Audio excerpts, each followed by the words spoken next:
I want you to take a close look at this photograph here. It shows two Israeli soldiers posing in the bed of a Palestinian child they had killed in Gaza moments earlier. But here's the thing.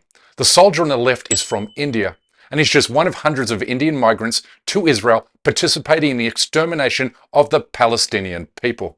Very few people know that the very first Israeli soldier to be killed during the current invasion of Gaza was also from India. But Israeli soldiers of Indian origin are not only responsible for some of the worst massacres to occur in the Palestinian territory during the past 85 days. Members of the Indian community are taking on Hamas terrorists in Israel. There has been intelligence cooperation between Israel and India over the years. It's a long cooperation, and I had the privilege of being in it.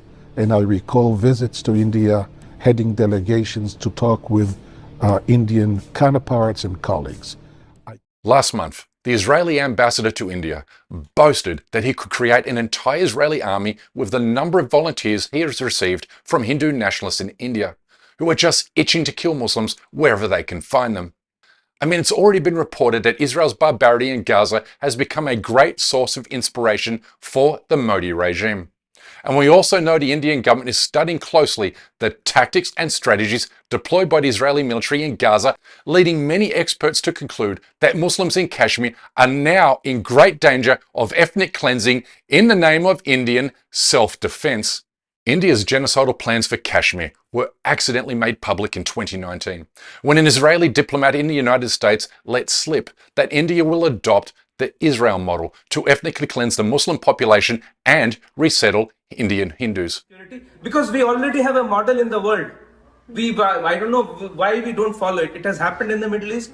You have to look at if the Israeli people can do it, we can also do it. Kashmiri leaders are now sounding the alarm. The Modi regime figures that if Israel can get away with murder in territory it illegally occupies, then so can India. The same genocide has inspired millions of Hindu nationalists to dream about mass murdering Muslims in India, Kashmir, and Palestine. क्योंकि जिस बीमारी से वो लड़ रहे हैं, मानवता के जिस कैंसर से वो लड़ रहे हैं, अब पिछले 1400 सालों से उस कैंसर के पीड़ित हैं. The same radical, jihadist, Islamist, terrorist thinking that Israel is a victim of, we are a victim of as well. Israel is fighting this war on behalf of all of us.